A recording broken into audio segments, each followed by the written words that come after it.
Pertama tentu hampir setiap para pelatih ya yang ada di Indonesia ini pasti punya keinginan lah ya, untuk bisa mengabdi kepada sepak bola nasional, yaitu tim nasional Indonesia. Termasuk saya ya, kalau ukurannya kenyamanan memang harusnya saya harus di Bali United gitu. Yeah. Tapi saya masih ingat hampir setiap ibu dari kita ini pasti doanya bisa mengabdi kepada agama dan bangsa. Nah, ini kan doa itu dikabulkan, dan untuk yang kedua kali saya ingin menjalani amanah itu.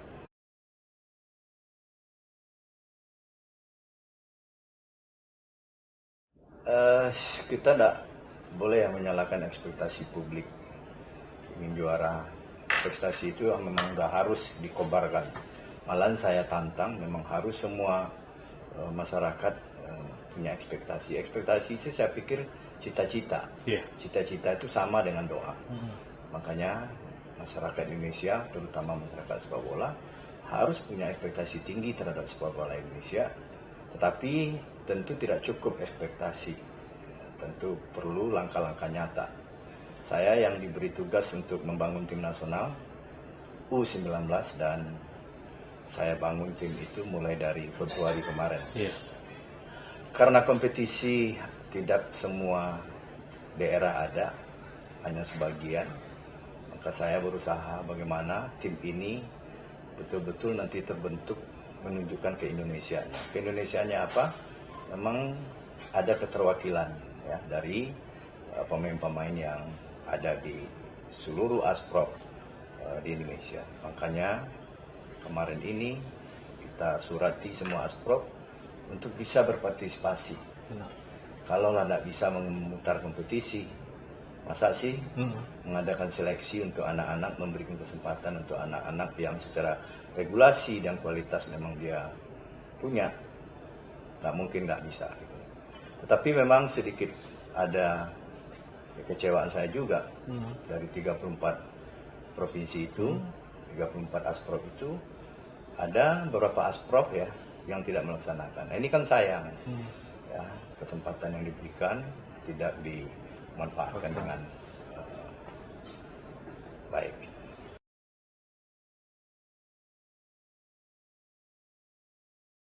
Cara bermain formasi itu tergantung dari pemain ya. Jadi nggak bisa kita ingin memaksakan apa yang kita inginkan harus bermain dengan 4-3-3. Tetapi untuk tahun ini saya akan memakai apa yang sudah saya lakukan selama ini, dan saya yakini selama ini bahwa saya menganut sepak bola menyerang, bahwa untuk itu perlu adanya penguasaan bola yang baik. Makanya sesi-sesi latihan untuk arah ke situ menjadi nominasi kepelatihan atau misi kepelatihan kita. Kalau kriteria pemain, hampir semua pelatih lah di dunia ini pasti dia satu, tentu sepak bola, dia punya skill sepak bola yang baik. Ya, yang kedua, punya kemampuan taktikal dan kecerdasan bermain yang baik. Yang ketiga, kemampuan fisik. Ya, fisik tentu banyak variannya. Yang keempat, mental.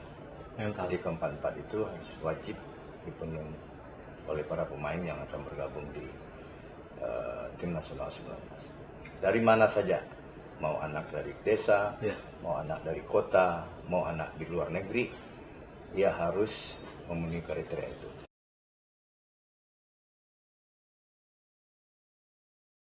Ya tergantung ya lingkungan mereka ya. Kalau mengenai bagaimana Spartannya dari sisi kerja kerasnya, anak-anak dari desa-desa, anak-anak dari daerah itu lebih luar biasa. Dia mau bekerja keras, dia haus belajar, dia ingin mencapai sesuatu gitu.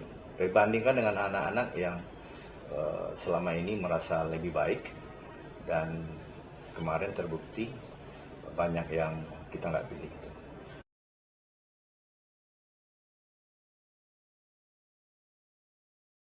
Jadi misi kepelatihan saya itu bukan hanya bikin tukang tenang bola.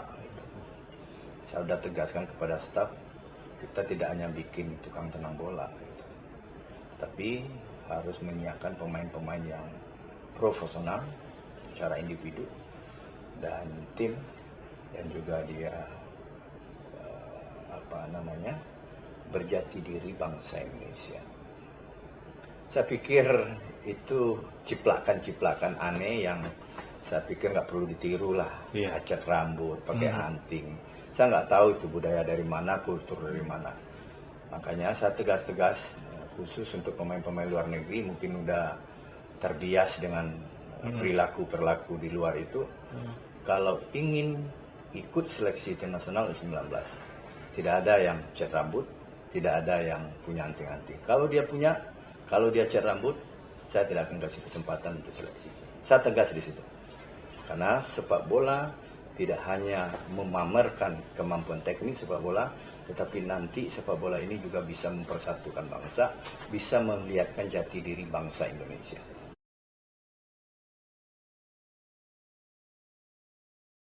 Saya pikir sepak bola olahraga ini diakomodir oleh negara ini dulu supaya ada satu, mempersatukan bangsa. Itu nggak boleh tidak. Itu boleh dikemas dengan kemasan industri, dikemasan apapun, tapi itu olahraga, khususnya sepak bola yang animonya begitu banyak di Indonesia, harus bisa mempersatukan bangsa, harus bisa memperlihatkan jati diri bangsa, bahwa bangsa Indonesia begini loh, daya juang, kultur, dan lain sebagainya.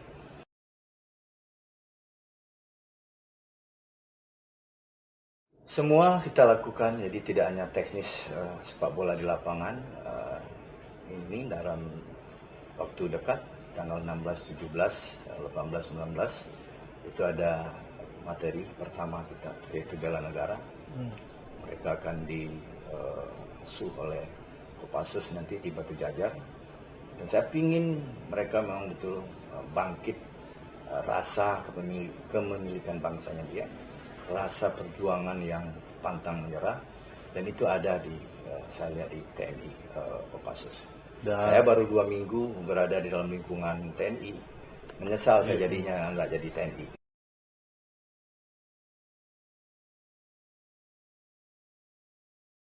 Ya harus ya, jadi kita nggak disuruh Tuhan untuk masuk surga selalu, tidak disuruh Tuhan untuk berhasil selalu, tapi kita disuruh Tuhan untuk berusaha dan berdoa kepadanya.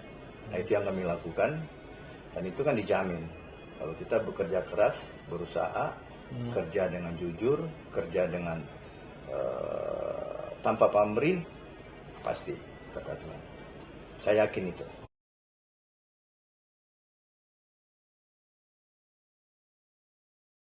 Secara intens nggak ada diskusi yang bilang, karena kita punya tanggung jawab sendiri. Ya, dia punya tanggung jawab senior dan tim U22 dan punya target sendiri. Saya juga punya tanggung jawab sendiri, U19 dan target sendiri. Tapi saya sangat respect dengan dia karena dia sangat menghargai juga para pelatih yang ada di Indonesia, juga menghargai sepak bola Indonesia, dan dia juga datang dengan kayak bermain yang anak-anak bilang, pada umumnya kan anak U19 ada di U22, dan mereka bilang kalau nggak bilang persis, hampir sama gaya pelatihan yang dia lakukan dan cara bermain dan filosofi bermain yang dia lakukan dengan apa yang dilakukan. Dan kita juga saling berkunjung di latihan. Kemarin dia berkunjung ke latihan saya dan kita saling diskusi, dan saya juga berkunjung ke latihan dia.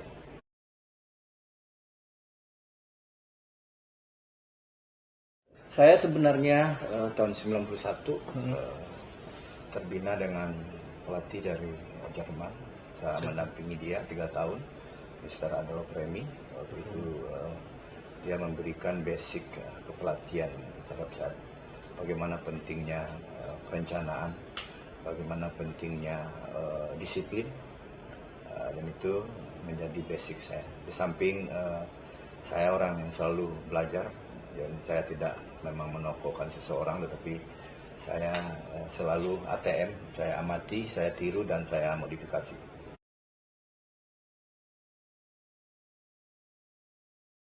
Nah, ini yang bagus ya, Komite Tim Nasional Indonesia atau dulu BTN. Iya. Kita punya agreement kemarin, termasuk hal-hal uji coba, apa-apa saja yang bisa dilakukan, dan kita sepakat tidak ada hal-hal yang dilakukan sendiri. Apa yang akan dilakukan oleh PSSI lewat Komite Tim Nasionalnya harus sepakat dulu dengan saya, dan kemarin termasuk semua hal kita bicarakan.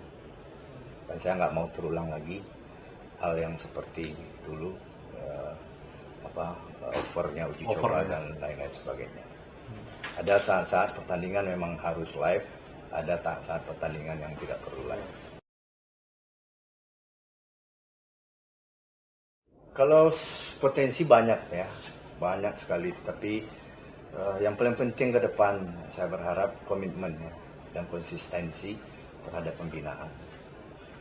Di samping itu kita jangan hanya larut dengan liga dan tim nasional. Tim nasional dan liga ini kan ujung dari itu semuanya. Makanya saya berharap pembinaan dari usia dini yang 3 tahapan itu betul-betul tahapan itu berjalan dengan baik. Harus memperbanyak pelatih, harus meningkatkan kualitas pelatih. Target utama kita sebenarnya Piala AFC, untuk lolos Piala Asia. Tapi kalau kita memang jadi ditunjuk menjadi tuan rumah Piala Asia, kualifikasi itu akan menjadi ajang uji coba saja gitu. Di tujuan kita memang kita belum publish, tapi saya akan berniat dan punya cita-cita, dan kemarin kita juga bicara dengan pengurus, kita diberi target kalau bisa kita sudah harus lolos U20 Piala Dunia. Sangat bagus ya, semua program yang saya inginkan jalan, termasuk kita sudah sepakat kemarin dengan Pak Gede, kita tanda tangani berdua bahwasanya program saya sampai Desember sudah disetujui, termasuk ada uji coba nanti mengikuti turnamen di Prancis dengan beberapa negara, ada 12 negara kalau nggak salah. Itu 29 Mei sampai 10 Juni. Matematika, Sumatera Barat, Melayu, Padang dong, potong rambut.